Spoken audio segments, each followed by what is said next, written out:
The weather. It gives us life, and it takes it away.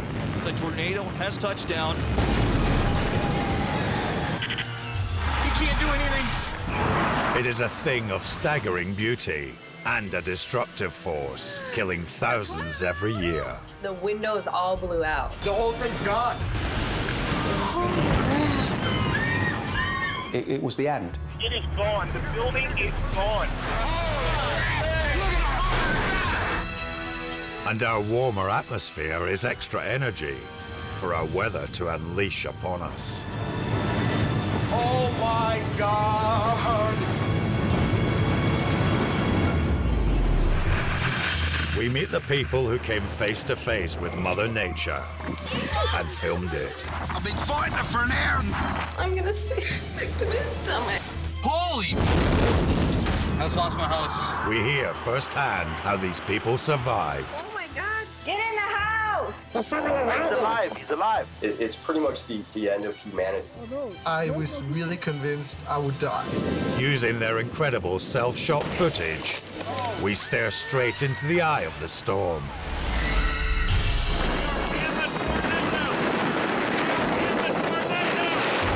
And witness up close the sheer force of nature.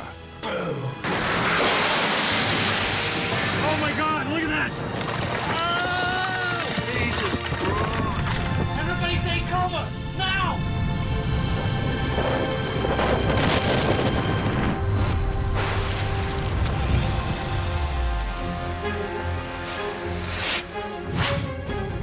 Coming up in this episode, America's deadliest tornado in 60 years tears through Joplin, Missouri. A flash flood rages through the German town of Braunsbach. The Feuerwehrauto! And a man is shipwrecked underwater for 3 days. He's alive. He's alive. Finally, we seek out some holiday weather turned deadly.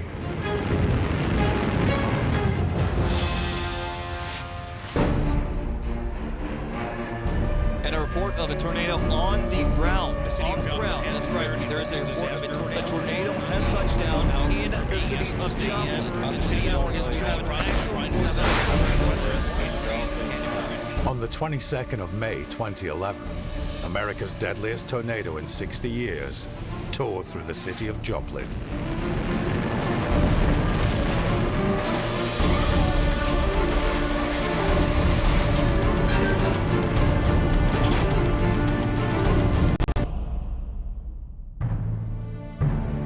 Hours before the tornado, the people of Joplin were enjoying an ordinary Sunday afternoon.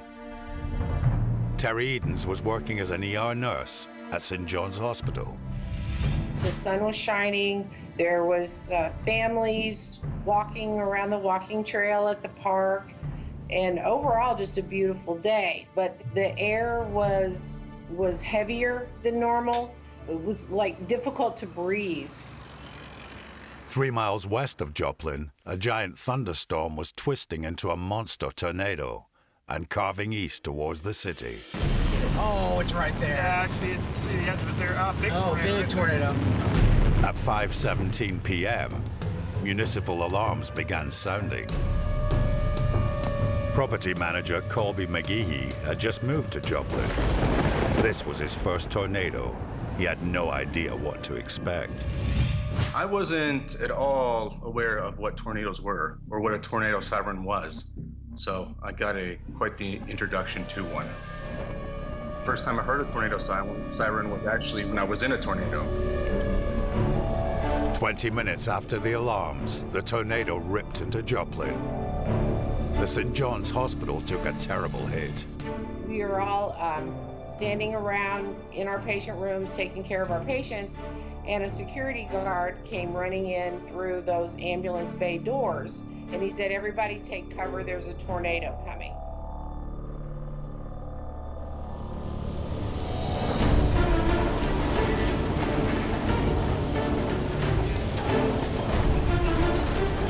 It sucked out 1,200 windows and destroyed the hospital from the inside out.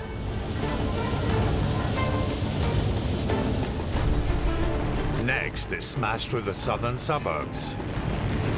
Sean Lemieux and his wife were visiting friends with their 2-year-old son.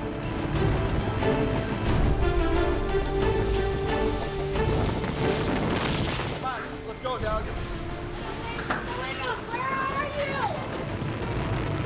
They had no storm shelter, so all 5 of them, including the little boy, were hiding in the bathroom. Adria!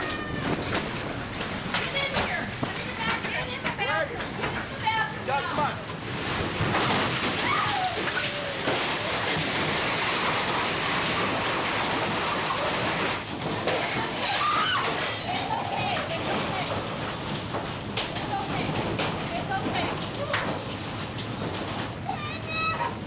Okay, son. Gee, right. Oh my God. You guys okay? We're all right. All right. Every minute, the 200-mile-per-hour winds obliterated 200 more houses. 10 minutes later, the edge of the storm hit the Conway Truck warehouse, where Vincent Dudley was a mechanic. We closed the doors. We felt the wind start to push on the door, and it was bowing in on us. So then we went down inside of the oil change pit. We just told each other to hold on and hope for the best.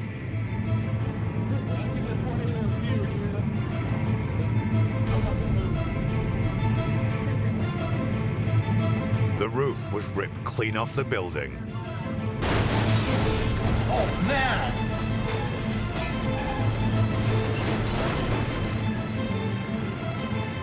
The door was blown in.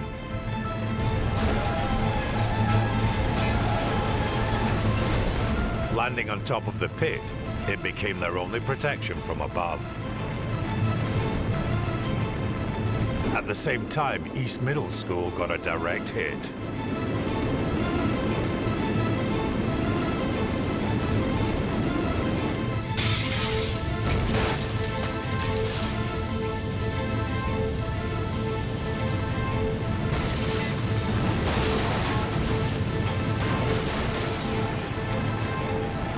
The security cameras reveal what it was like inside. If it hadn't been the weekend, all these rooms would have been filled with pupils and teachers.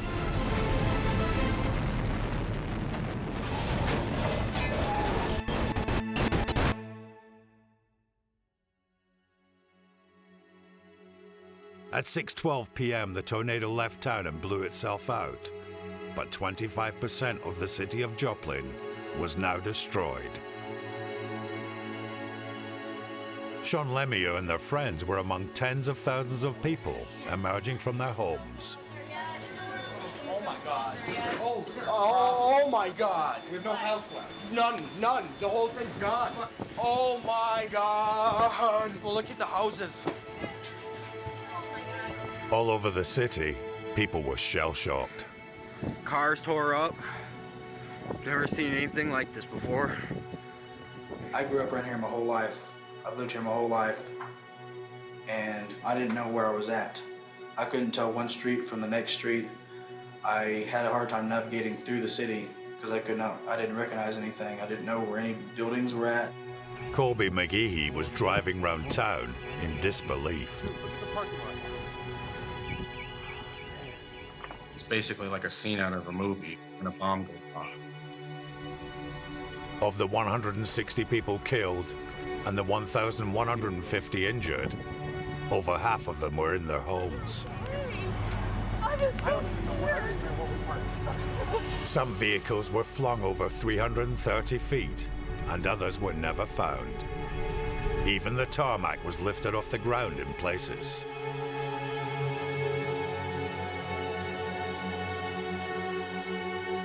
Unbeknown to Colby, hundreds of people were still trapped inside this shopping center. Going through that Walmart and seeing cars with the sheet metal on their door peeled up and off of the actual door, I couldn't process what force could have caused that. You need a ride? We're gonna see if our car is still there. Yeah. But This is the Walmart here? yeah. Do you need a ride somewhere? No. I'm just gonna see if my car, it should be right over here. All right. And I remember driving through and people whose homes were hit, them already cleaning up. Like, they were kind of zombies. A dazed look. There was these blank looks, and I remember this elder gentleman whose home was brick, and I remember him stacking bricks already, just an hour after the tornado, just like, well, I don't know what else to do besides pick up the pieces. I was in complete shock. I was trying to process what I was seeing, and it didn't make any sense. It was like somebody just wiped it out. Just took an eraser on the whiteboard and just erased it. It was not comforting at all. St. John's Hospital was destroyed, killing 6 patients, but hundreds more needed urgent treatment. We went and looked out the ambulance bay doors to see how extensive it was, and all you could see was there was at least 150 people walking up to the hospital, looking to us for help, and we didn't have necessarily, had to hunt and find what we needed to take care of them. And there I would reference a horror movie. With no power and darkness falling, they had to improvise. We were operating and working under flashlights, our cell phones. We used a lot of our cell phones with the glow of the screen, and that was all that we had. At that time, it just seemed so overwhelming, the work that was going to have to be done to put it back right. Rebuilding 10,000 homes, shops, offices, and the hospital has taken 4 years and cost $3 billion, making this the world's most expensive tornado.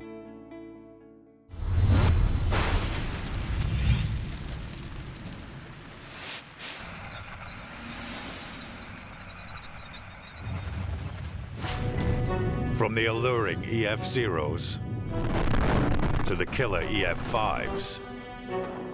Look at this devastation. Tornadoes, known as cyclones in the Far East, are the fastest, most violent and destructive winds on the planet. Never seen anything like this before. These vertical vortices of air can reach speeds of 300 miles per hour and flatten concrete buildings. We are in a tornado!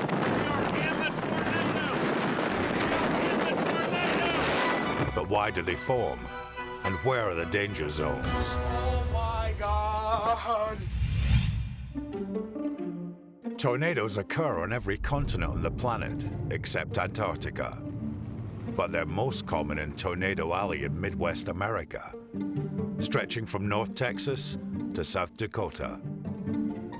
The peak of the tornado season, from April to June, is when 5 key ingredients come together, more often here than anywhere else in the world. First, cool, dry air from the west comes over the Rockies and meets warm, wet air coming up from the Caribbean.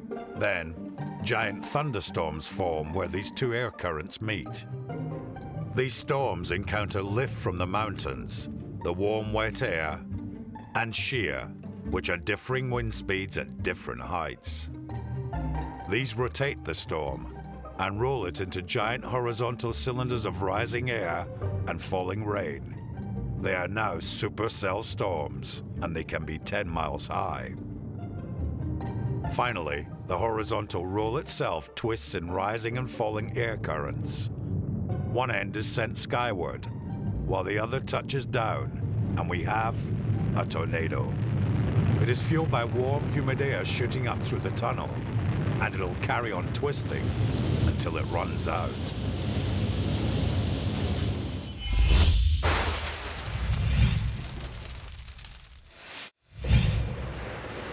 In 2013, the crew of a tugboat lost their battle against the storm, 12 miles off the coast of Nigeria.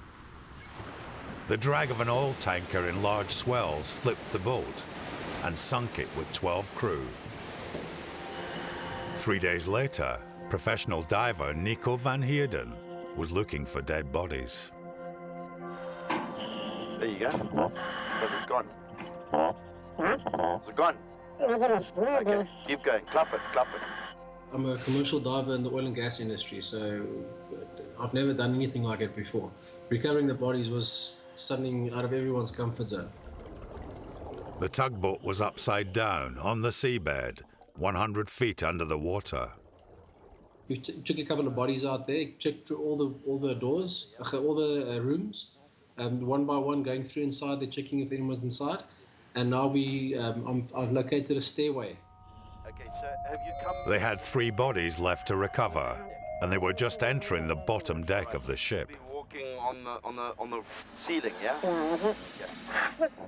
What's that? Oh, okay.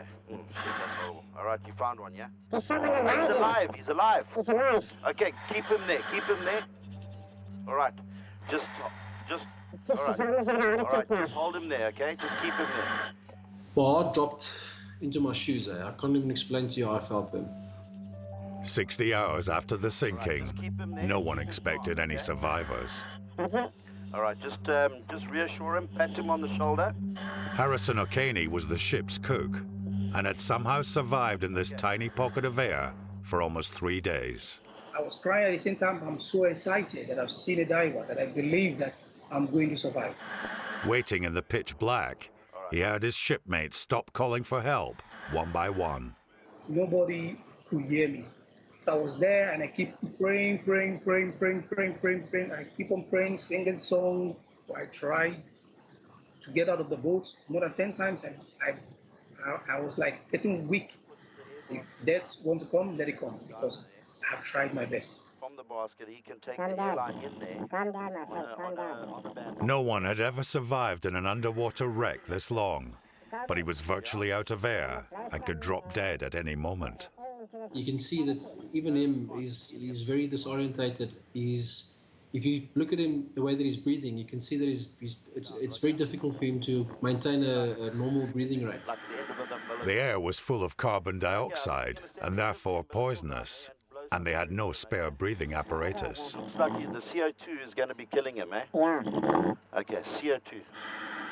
No one had planned for this, and fetching the spare mask and oxygen took an hour. Harrison had no choice but to wait and hope. If you allow the tension to come inside you, you die quick. But if you remain calm, you could control the situation. Harrison's survival was still in the balance. He had drunk just half a can of soda in 3 days. He even worried that they must have thought he was a ghost. So he was afraid. He was thinking I'm a ghost in his mind. And that is why he brought the water. I should drink it. And he was looking at me. He was afraid. Shift the umbilical around. Shift it, okay. Left over one. Slowly, my friend. You got it, man. Slowly. The equipment arrived, and Harrison's life depended on making his first ever dive. But he was so delirious, he couldn't even sit upright. The helmet was so heavy in me, I couldn't raise my head up. What's your name? Harrison. Yes, sir. Okay, Harrison. My name is Colby. Okay, and I'm going to bring you home, okay? What is your rank? You're the cook? Yes, sir. They always survive.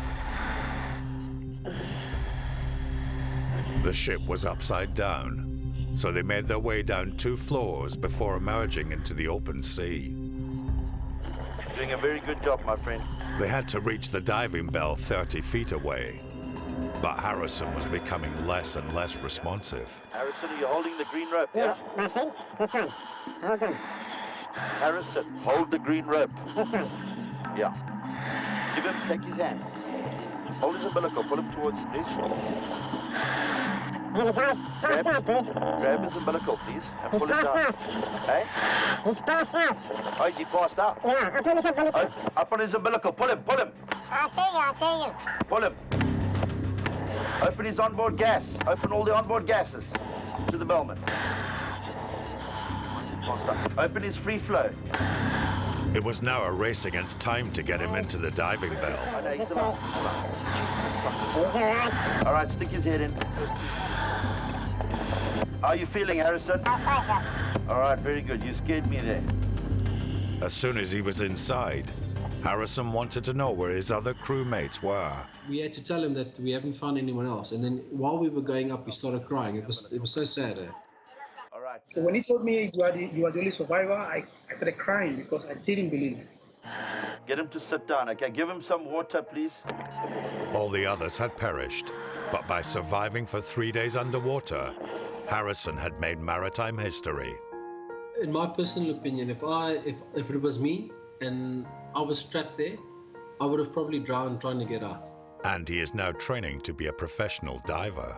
I was rescued. I have to rescue somebody someday. So that's why I want to go back to the diving profession. For Nico, this dive went from the most traumatic to the most rewarding of his life. I'm just glad that I've got a friend in Harrison, because there's a bond between us that is, I mean, if you save someone's life, there's not much better than that.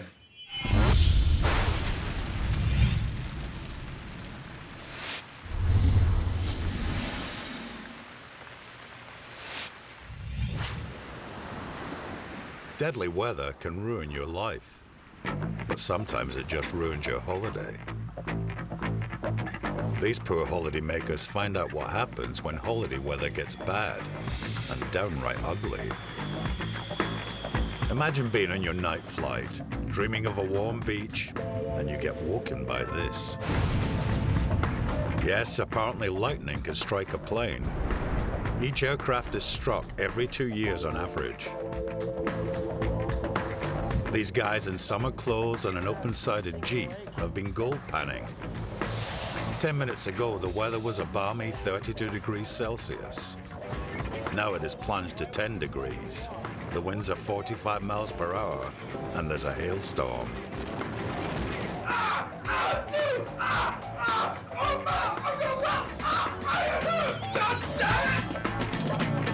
New holiday rule: if you hire a Jeep, take the sides with you. Taking a holiday in unfamiliar mountains can be a risky business. This group in the Argentinian Andes have no idea of the danger they are in. They think they are crossing a harmless small stream. Then the guide hears a ground-shaking rumble. For the walkers on the far side of the gully, it's a very near miss. Hurtling at 50 miles an hour, the mudslide gathers rock and speed, but luckily no walkers on this occasion. There was actually a telltale clue. The banks of the gully are wet from a previous mudslide, so you shouldn't really go anywhere near them, and it's definitely not the time to trip over.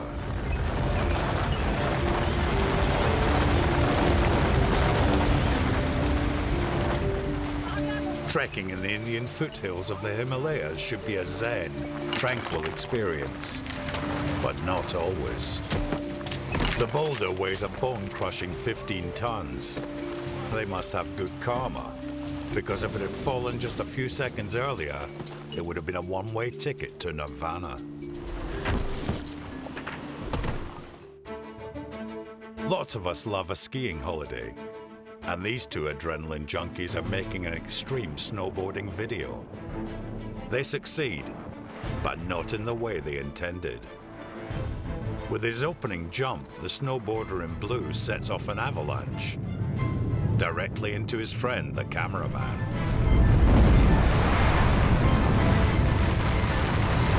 The avalanche grows and submerges him. The only way out is to swim upwards, but he has a snowboard on his feet.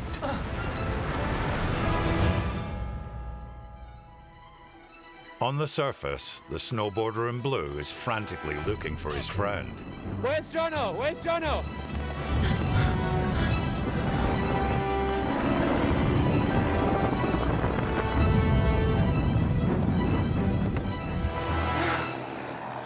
Luckily, Jono manages to dig his way out, but he probably needs a break from filming. Greenland offers a fantastic global warming themed attraction, watching the 100-foot-high glaciers collapse into the sea. This is a near-perfect example. It's an incredible video opportunity. Wow. But that wall of water is moving mighty fast. Yeah, I'd probably move now. Wow. Seriously. Oh dear.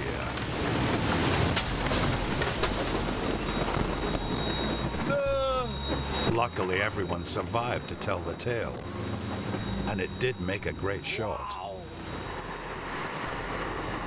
Not many people can have claimed to have surfed an ice tsunami. Joy to terror in under a second. Wow.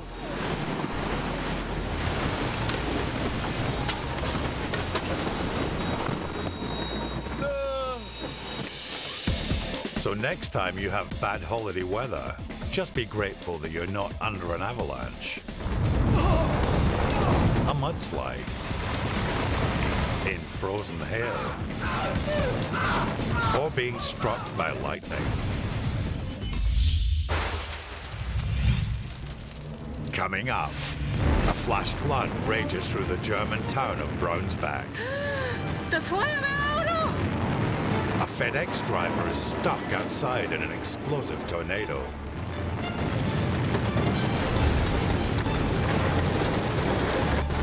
And we discover what makes tornadoes so powerful and so destructive.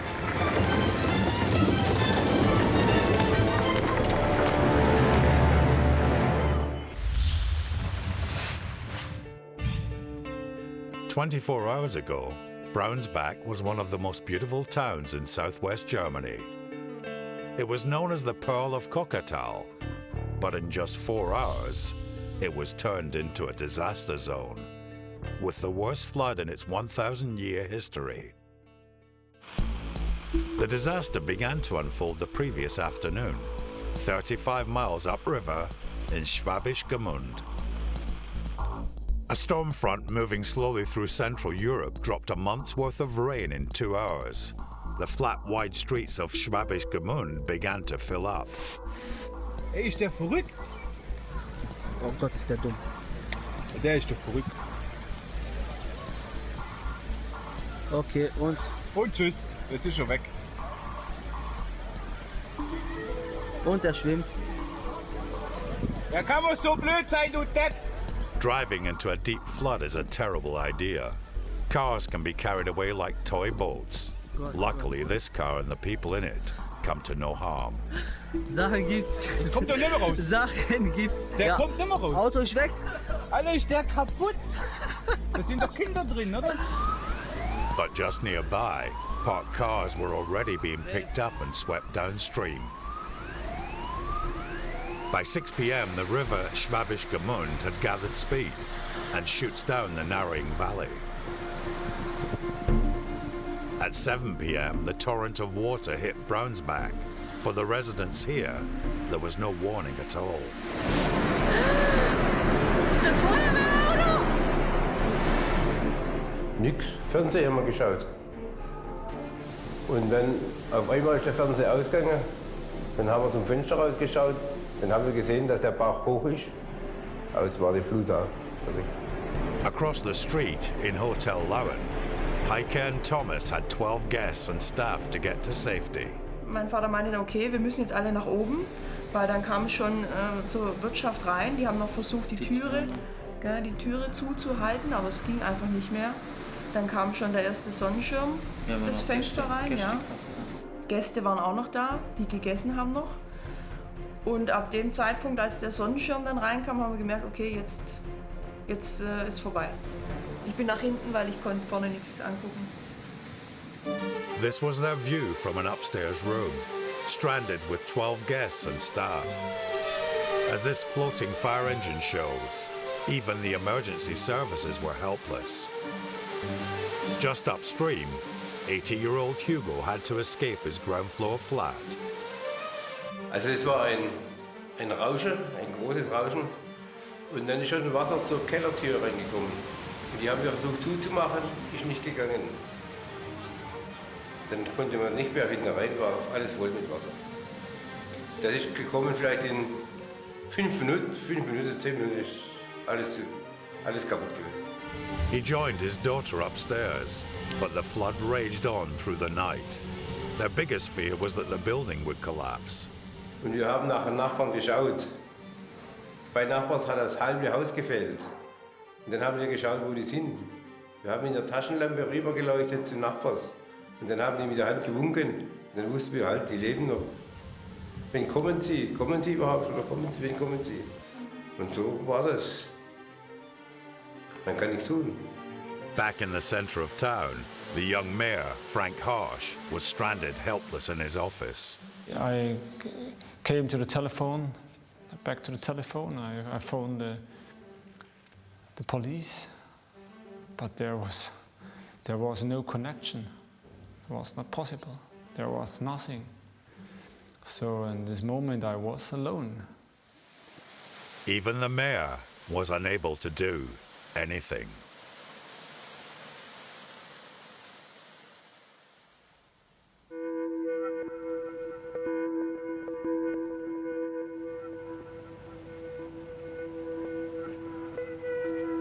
As the sun rose on Monday morning, the water was draining. But Thomas could see the damage for the first time. Am nächsten Tag, ich habe 1 Stunde geschlafen. Am nächsten Tag bin ich aufgestanden, bin rausgegangen und habe das gesehen. Und ganz wenig Leute waren da. Also nur Braunsbacher waren da. Es waren vom Haus sehr viel Geröll, sehr viel Berge von Geröll. Und wir haben nur die Leute angeguckt in die Augen und ich habe geheult. Also es kam erst ein Tag später. Oder 1 Stunde später, weil 1 Stunde habe ich nur geschlafen. Und dann kam alles rein. With the water gone, emergency services could finally reach the town. Werner Vogel coordinated the 200-person relief effort. The disaster in Braunsbach is the greatest disaster I ever seen in my career.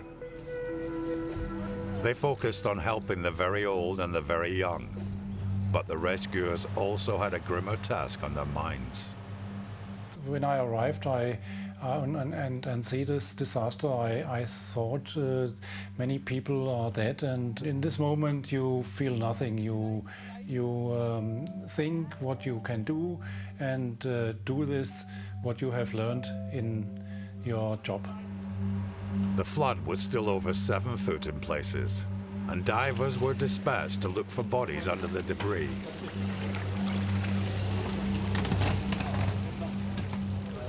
Incredibly, in a town of 2,500 people, the only casualties were 2 dogs.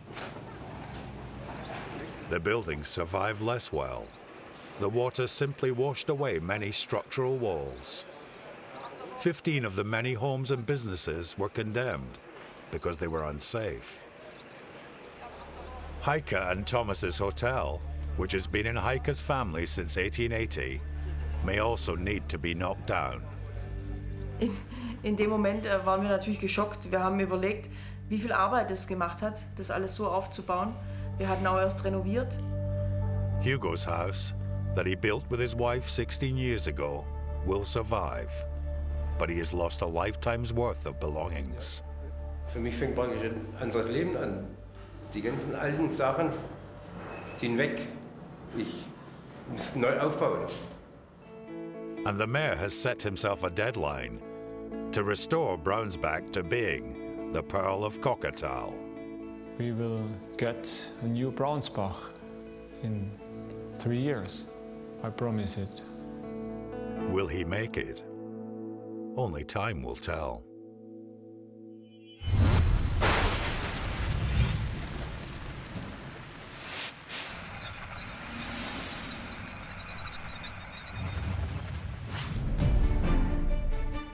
Tornadoes generate the fastest and deadliest winds in the world.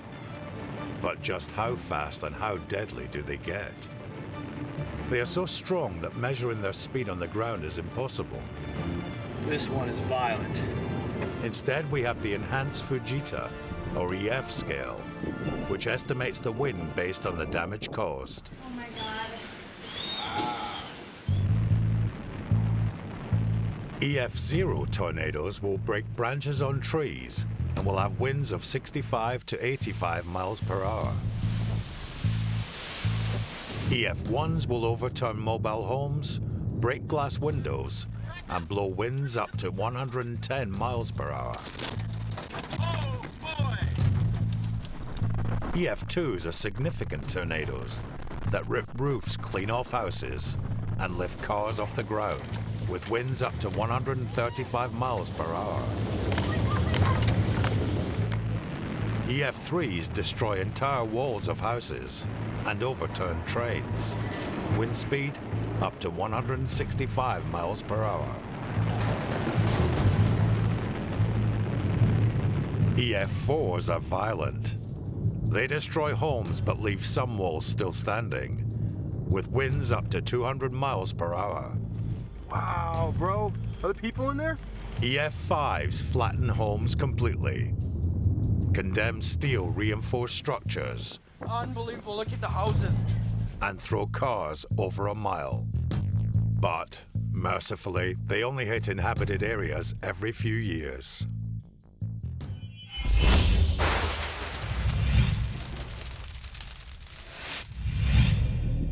On the 23rd of February 2016, a rare tornado entered the American town of Paint Courtville, Louisiana. Tornadoes are a novelty in the Deep South, and this one was filmed by local Fedex driver, Kyra Johnson. Look at that. You really can't see it, but I can actually see the move in the gray clouds. Then the rain just come all of a sudden. Tornado watch. Bye, boo. It's a small, close community, and Kyra had a package to deliver that day to the local hardware store, owned by David Sagona. I have never seen a tornado, much less been in one, ever in my life, in my 41 years of living. But up close, this tornado is not so cute, and within minutes it was sweeping towards David's store. The electricity went off and on a couple times, and then we had an alert over our phone for a tornado watch. Take shelter immediately. And probably within about a minute, they always say you hear a train. Well, I heard about 10 trains coming our way. You could just hear the rumbling.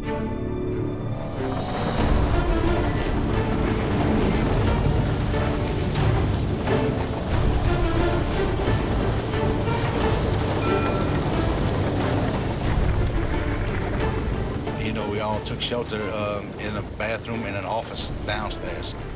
I think we had 5 or 6 of us in the bathroom. During the time of the storm, all I could really hear was one of my employees praying real loud. But Kyra was stuck outside, trying to deliver David's parcel. The tornado was now an EF3, generating winds of 165 miles per hour.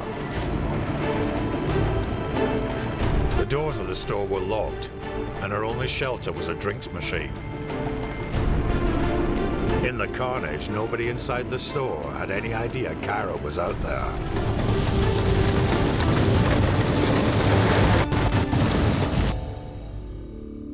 The store was looked like it actually had a bomb go off in the front. I've never seen big metal beams twisted like a roller coaster rail. It's just unbelievable, the strength of this tornado. It had grown into the biggest tornado in Louisiana's recorded history. But Kyra climbed up the debris without a single scratch. Yeah, he was surprised. I think everyone was surprised because when I did come back there and I was like, is everyone okay? He was like, wait, where'd you come from? And I was like, I'm on the outside of the store. So I think everyone was like, you were where? But yeah, I know he was shocked. I was shocked. To this day, I do not know how she did not get sucked into that storm. At first I was like, oh God, I'm gonna die. I ran to the front door and I noticed that the doors were locked and the lights were out, and I was like, oh no, everyone's barricaded themselves already, in the back. So really I was about to run back to the truck, but when I turned around, there was nowhere to go because the tornado had already came and like things were flying in the air, debris was already flying. So I thought about my kids, my parents, like what were they gonna do if I didn't make it? And after those thoughts, it was just kind of like, okay, look around. What's coming your way? What can you dodge? Or is there anywhere that you can go to get safe? So I just stood beside the door in the soda machine and kind of just braced my arms between both of them to shield me from anything that was coming. Just the whole front wall just pretty much exploded. And for her not to have a scratch is just a miracle. Strangely, being so close to death has been a good experience for Kyra. Changed my life in a lot of ways. I met a lot of nice people, a lot of great people, family, a lot of new friends. I think it's opened me up more to people, and I had a lot of anger in my heart, just for other reasons, you know, life reasons. And then like after the tornado, all that went away. It was like, it didn't even matter anymore. We started talking and we just became real good friends. I mean, we stay in contact. We probably talk, you know, once or twice a week, or text, or, you know, just kind of keep in touch with each other. Even if it seems like a bad situation, it's really not, because it was like a lesson, a learning tool, and an experience, and something that no one could ever in, you know, life give me. So I'm really excited about it. But the tornado blew David's business away, causing damages of $900,000. Thankfully, he was insured. Even though I only have a cement slab right now, you know, that's all material things. You know, I would have really been devastated if someone would have got hurt, much less killed throughout the whole ordeal. Again, I was more worried for safety of the people than, you know, the physical things. All that can be replaced. I think it has opened my eyes about the weather. Man, Mother Nature's a beast, and she can do some horrible things.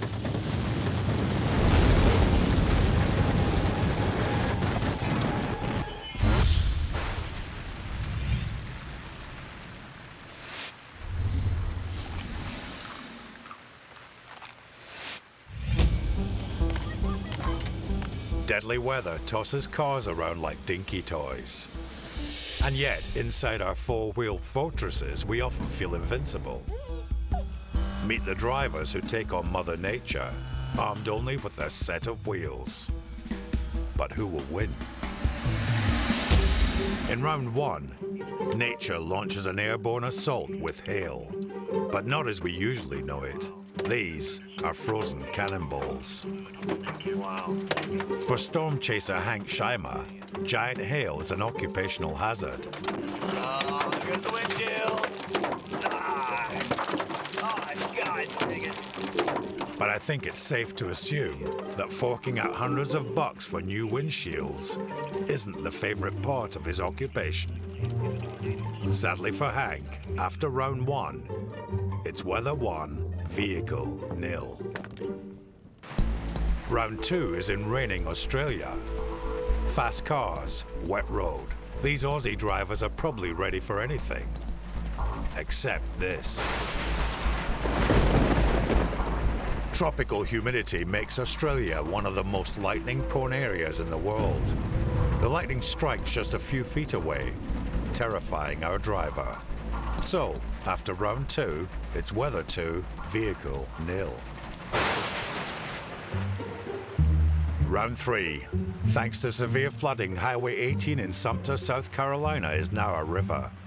So the last place you want to be in your vehicle is Highway 18 in Sumter, South Carolina. What in the world? Rain's lashing and floodwaters rising. Our family behind the camera can't decide whether this trucker is courageous or a man with nothing to lose. That's what you call somebody who ain't got a family. Why is he doing it? Who knows?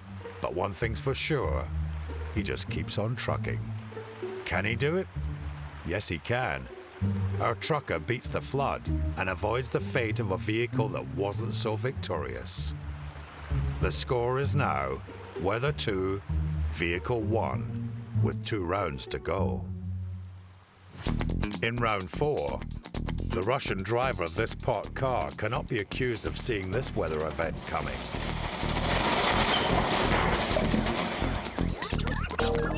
A freakish gust of wind rips the roof off the building behind him and slams it down on top of his car while he's in it.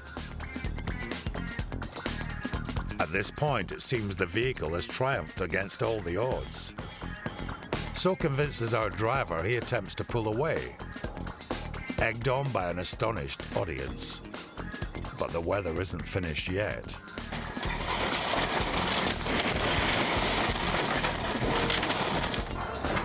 Another gust sends the entire roof structure crashing down.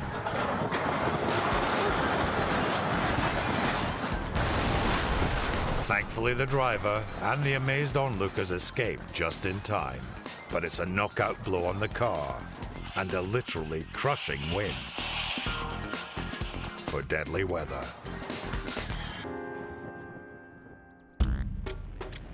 For the final round of weather versus wheels, we stay in Russia. Bashkiria in the southern steppe is notorious for tornadoes. And this guy looks like he's trying to flee his home before a storm strikes. But he's obviously left it a bit late. The wind actually twists his car on the spot, perhaps so he can say goodbye to his garage.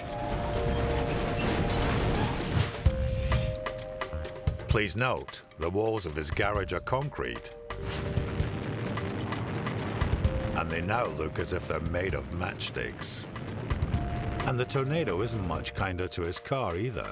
The final score, weather 4, vehicle 1. So the next time you feel like taking on the weather with your car, damn it. Remember, 4 out of 5 storms in our survey will kick your ass.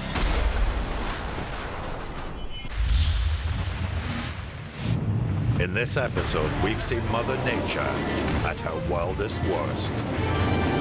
We've seen how powerless we really are. He's alive, he's alive. And next time, there will be more, because weather stops for no one.